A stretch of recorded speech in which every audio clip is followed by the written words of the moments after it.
What's going on, everybody? It's your boy Chazz, and welcome back to the Fantasy Football Bros podcast. And this is something new here.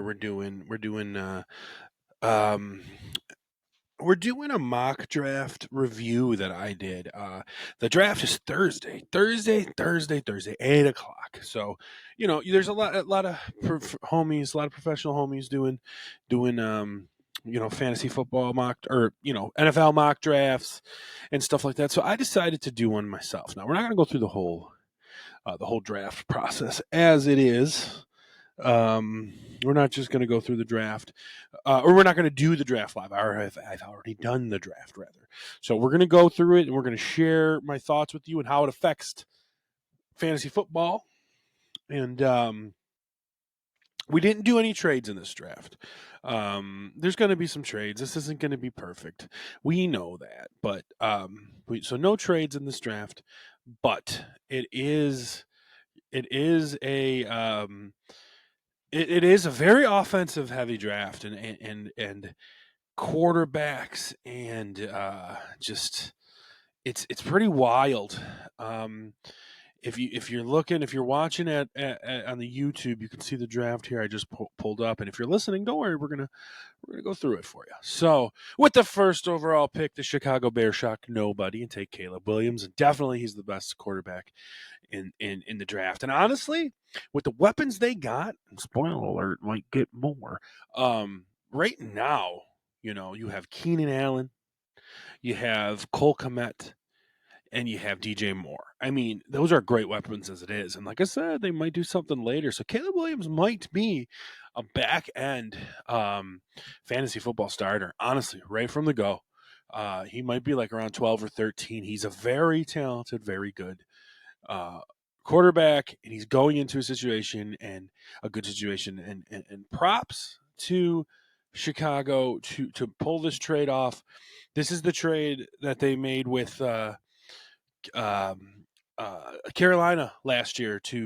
They wanted to get Bryce Young in the first overall pick, so they traded their next year's first to get up there, and it turned out to be the first overall pick because Bryce Young was not very good, as we know, and Caleb Williams is a much better process than Bryce Young, or prospect than Bryce Young. So, with the second overall pick, we have the Washington Commanders taking Jaden Daniels, a quarterback out of LSU, and it's pretty good. Like, he's the Heisman Trophy winner.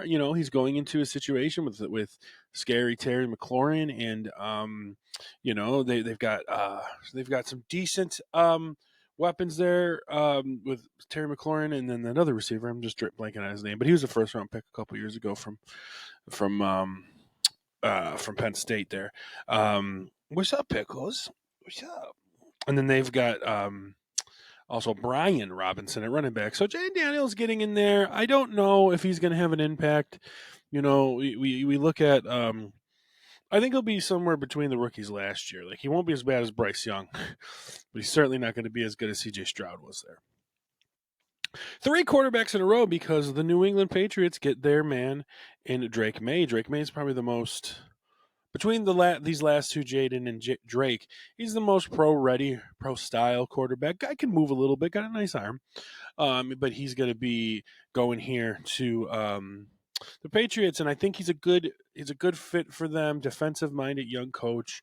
This is a guy you don't have to coach up too much. It's not like he's going to step in and dominate the league, but he's the type of guy that's not going to drive you crazy and make weird plays and run around and be a circus act. He's not going to be like that. He's not going to be like how Johnny Manziel was, Kyler Murray is. Like, that's not who he's going to be. And for a defensive minded coach, this is like the perfect fit. So, first 3 quarterbacks in a row, pretty chalk. Number 4, we got Marvin Harrison Jr. going to the Arizona Cardinals, and they literally have no wide receiver right now. I believe Michael Wilson is their number 1, so they definitely need this. He is the best wide receiver prospect in years coming out of Ohio State. There was a point where Ohio State had Garrett Wilson, Chris Olave, and this guy was outplaying them all. So this guy is one of those can't miss prospects. So we're gonna go into pick 5, and we're sitting at the LA Chargers. Jim Harbaugh is there, guys. Oh, the LA Chargers, they just released both of their receivers. Released one or traded one and didn't re-sign the other. They got Quentin Johnston, who did shit. They're still great receivers on the board. They're gonna take one of those, right? Nah, bruh. This is Greg Roman. This is Jim Harbaugh. Okay, guys, they're going with a tackle, Joe Alt out of Notre Dame. Don't be surprised. I've said this all the time. I said this in my last mock draft too. They're going Joe Alt tackle from Notre Dame, or they're going to trade out. But we didn't do trades. But I believe in where my picks are, and what I mean by that is like I believe that the Chargers are taking an offensive lineman. It doesn't necessarily mean they're going to do it at 5. They might trade out and get it, but I believe that they're going to take an offensive lineman. And so next at 6, you got the New York Giants, and they have no receivers, right? But they also have possibly a weakness at quarterback, and I don't believe that Dayball loves Daniel Jones, and they can get out of Daniel Jones' contract easier next year. And they're going to just take JJ McCarthy, and they're going to try to see what they can get out of DJ and have JJ learn. You don't have to start him right away, and I think they're just going to do it. I think they're going to make the change. I know that doesn't fit a lot of people's scenarios, but I just have a feeling that that's what's going to happen here because they're going to just move on from DJ, which is, I mean, I get it. Then we got number 7. We got another tackle coming off the board, J.C. Latham. I know everybody was simping out all over these wide receivers, and there's going to be so many in the first round, but you're not seeing it quite yet. J.C. Latham, tackle from Tennessee. I mean, that's what they're going to do. I mean, they're going to take a lineman. Tennessee's going to take a lineman. They signed Calvin Ridley. They still got Nuke. They have Traylon Burks. They took Will Levis last year. They just went and got Pickles, you just hit your head on the remote or on the microphone. They went and got Tony Pollard, so they're going to get an offensive lineman. Number 8, the first defensive player going off the board, edge rusher Dallas Turner going to the Falcons, and everybody is mocking this, and it just makes sense. They need a little edge rush help. Their offense is pretty stacked. They just got their quarterback. Their offensive lineman ain't the worst. They still need some help, but they're getting the best pass rusher, arguably. I mean, it's the first one off the board. They might take a different pass rusher who they think is the best, but the best pass rusher coming off the board at 8 to them, you can't beat that. And the Bears are back on the clock at 9, and they walk in to Malik Neighbors, wide receiver. I know at first I didn't understand why they would do that because they already have DJ Moore, they already have Keenan Allen, but Keenan Allen is old. He's a 1-year deal. He's going to help. He's going to help Caleb Williams grow. I get it now. They can pair Caleb Williams with the receiver, Malik Neighbors. Did Malik Neighbors make Jaden Daniels? Did Jaden Daniels make Malik Neighbors? Are they both good? Like, it's great because we get to see and we get to check it out there. So, finishing off our top 10, we got another offensive player that's going to be 9 offensive players in the top 10 picks, and that would be tight end Brock Bowers to the Jets. Of course, as a Bills fan, that's not what I want to see. But Brock Bowers is the man. He is as high of a prospect as Dalton Kincaid was last year that the Bills got. Brock Bowers is even better coming out of Georgia. I mean, this guy is just great. He's every bit as good as Dalton Kincaid, if not better. So I hate to see it there, but that's what's going to happen. Now there's going to be some surprises here. You don't see this as much, but we got a surprise here with Minnesota taking a quarterback, Bo Nix here. I mean, they lost out on the top 4, but Bo Nix, I mean, this is what happens. Do I think that Bo Nix should go this early? No, but this is what happens with quarterbacks. So Bo Nix is going to get overdrafted, and he's going to go there, and that's where he's going to go. Now, you got on the 12th overall pick. Now, normally, they were in the market for a quarterback, but they just made a trade for Zach Wilson, and I don't think you make a trade for Zach Wilson. I know it's a 6th-round pick, but Zach Wilson's fit with Sean Payton's pretty good, to be honest. So they're gonna shore up their defensive line and get Jerzon Newton. The reason I say that is because that just seems like a Sean Payton thing to do. Honestly, they have so many offensive needs. He's an offensive coach.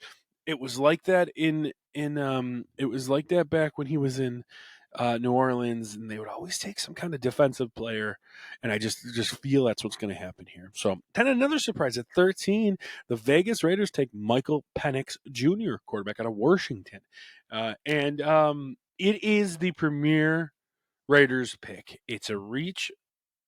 It's a quarterback that needs some development, but it seems like the right guy in the right system there.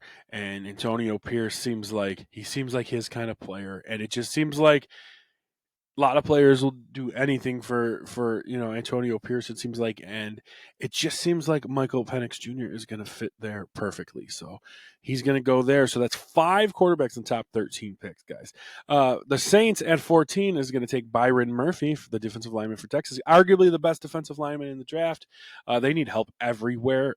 Shout out to you, Saints Joe. So they're not going to take something that exciting, not with their defensive minded mindset. They're not going to do it. So just going to happen. So then he falls to a great place. I've got Rome Odunze, who I think is a top 3 to 2 receiver in this draft, falling all the way to 15 to end up with the Indianapolis Colts, and they got a big, good start pair of wide receivers with Odunze and Michael Pittman Jr. And don't forget about Alex Pierce and Josh Downs, and of course pair that with Jonathan Taylor and AR. So that'll be a scary offense, and they took a step back last year, but they're going to get it together this year with that pick. To finish off the first half of this draft, we've got the first cornerback coming off the board to Seattle, Quinion Mitchell, cornerback out of Toledo, and arguably he is the best cornerback on the board. I can't act like I'm a cornerback whisperer, but we just went with that one because it seems right. At 17, we've got cornerback listed, but possibly safety Cooper DeJean going to Jacksonville, and I think they need help in the secondary. So either way is good for him. My last mock, I think I had the Bills taking him there, but he's going up the draft board. So now here's an interesting one. At 18 overall, you've got the Cincinnati Bengals, and they are in a bind with T. Higgins. A lot of people have T. Higgins getting moved and getting traded, and if that's the case, that's interesting. I think there is a chance that the Bills make a move for T. Higgins, but we didn't do any trades here. So people think that they might take a receiver here because there's only 3 gone, and they need to get a new receiver in there to replace T. Higgins. Bro, you just had your quarterback go down again. Second season loss to injury after his rookie season. He is a banged up quarterback. He's the richest quarterback in the league, I think, right? I don't think he overtook. I think he did overtake. Who was it? It was Justin Herbert. I think it's him now. But either way, he's been banged up. You need to protect him. They're going to take the offensive lineman out of Oregon State, Talizi Fuaga. I think that's how you say it. They just need to protect Joe Burrow. Sorry, Joe Burrow needs to stay on his feet and not on his ass or his back. So they're going to take him. I'm sorry, Bengals fans, you're not going to like it, but that's what it is. 19th overall, the Los Angeles Rams are going to take Laiatu Latu. A lot of people have him as the best edge rusher on this draft, but he's very polarizing. So he's going to go there. They just lost. I know they just lost the big man in the middle there, but you can't just replace it with a random guy. So they need to rebuild that defensive line, and it starts with some pass rushing, and that's what they're going to do here. So then the Steelers sitting there 20, they do need a receiver. There's some sitting there, but it's just not what the Steelers do. They're not going to take a receiver in the first round. I don't think so. I can't remember the last time they took a receiver in the first round. It might have been Plaxico Burress. Because if you look back, their best receivers lately, Deontay Johnson was like a second-round pick. The kid they have now from Georgia is a second-round pick. Mike Wallace was like a fifth-round pick. Antonio Brown was like a fifth-round pick. So they don't take receivers in the first round. So George Pickens, that's the name I was forgetting about. So yeah, that's I don't see them taking a receiver. So 21st overall, Dolphins get a good player here. They get edge rusher Jared Verse from Florida State. They need some help on the line. They're going to be chasing around Josh Allen. They're going to be chasing around Drake May. They're going to be chasing around Aaron Rodgers, so they need some pass rush help. They're going to do it there. 22 in the Eagles. Of course, the Eagles get a steal in the draft, who I think is the best corner in the draft, Kool-Aid McKinstry from Alabama. They get a steal. That's what the Eagles get. It works out perfect for them. We're on a little bit of a defensive run here, actually, which is nice to see. And then so we have the Vikings on the clock. The Vikings got their QB earlier, and now they're going to get their they need cornerback help. They need help on the defensive backfield, so they're going to take Nate Wiggins out of Clemson. Then you got the Dallas Cowboys, and they definitely need a running back. They could use a receiver help, but they're going to make the smart move. They're going to protect Dak. They're going to shore up that offensive line. They're going to take a tackle, Troy Fatanu out of Washington, and we're going to pair that back to back with the Green Bay Packers taking a tackle as well. They're taking Graham Barton out of Duke, and I think that makes sense for the Packers. I wouldn't be surprised if the Packers took a receiver. They have such great young weapons everywhere, but that could be a Jordan Love thing. Do all of a sudden Romeo Doubs and Christian Watson and Jaden Reed and the tight ends they have there, are they all just great, or is Love making them great, right? So if it is Love, get a nice tackle. You had your guys retire, get a tackle, and get a tackle in there and protect Jordan Love, because that is your franchise. That's your future, and you're about to pay him a lot of money too. Then you've got the Tampa Bay Buccaneers, who they kept Mike Evans. They still have Chris Godwin. Their running backs were taking a step up. Rashad White. They re-signed Baker. They need a little help everywhere, but they were a playoff team. They're getting the best center on the board, arguably, possibly the best offensive lineman in the whole board with Jackson Powers Johnson. I think it's a perfect fit for them. This next pick here, this was Houston pick, and now it's Arizona Cardinals. This was a tough one for me because they got their receiver earlier with Marvin Harrison. They're not going to pick another one. This could be a traded pick, but I kept him there. I got him some secondary help with Tyler Nubin out of Minnesota, a safety, to pair with Budda Baker back there. Like, if he's still there, but he might be gone too. So it's like, they just need a little help on the back end. So they got 2 first-round picks there. Then we got our Buffalo Bills, and I believe I had them take him last time. I was thinking about maybe taking AD Mitchell here, but I'm going with my gut, which I've said all along. Brian Thomas Jr. from LSU going to the Bills here. It's just what they need. They don't have a receiver like this on there, and now with Diggs leaving, like, he can come in and start. I just like that pick a lot. AD Mitchell will be fine, though, too. So then you're going to move on to 29 with the Lions, and they take a cornerback from Michigan, Mike Sanristil. I don't know these names right, but that's a very Lions pick right now. They were in the NFC Championship game. They're shoring up their secondary. That's a great pick for them. And then now we're moving on to the Ravens, and they're going to, again, take another receiver in the first round, 3 out of 4 years. But, hey, man, it's working for them. They had NFL MVP last year as a receiver or as a quarterback, and they're going to have another weapon there with AD Mitchell going to from Texas going to the Baltimore Ravens. 31, you've got the 49ers. Honestly, I think they're going to trade out of this, but I have them staying here, and it's the 49ers thing. What are they going to do? They're going to take an offensive lineman and just keep churning. I got them taking Olimi Oyafashano from Penn State. I mean, that's a steal. I think that's what they're going to do. If they take a receiver, that spells curtains for Brandon Ayuk. But that's what I think they're going to do here, is take an offensive lineman, keep it ugly, and that's what sometimes good teams do. And 32, the reigning, defending, undisputed Super Bowl champions, getting their number 1 receiver, getting maybe their number 2 receiver, but with Rashee Rice's incidences happening right now, they're going to take the Georgia boy. They're going to take Ladd McConkey, and I think that kind of slot weapon is a good add for Patrick Mahomes. And I think right away he steps in and he's their number 1. I think right away Ladd McConkey is better than Rashee Rice right away, and Kadarius Toney. And honestly, the Rice, Toney, McConkey, and Travis Kelce, of course, is a better lineup than Patrick Mahomes has had in a while. So, this was a quick episode, just giving you my last, this was my official first round of the of the draft. We didn't get to talk any running backs because running backs just don't happen to go in the first round anymore. I think Dallas is in one for the second rounder.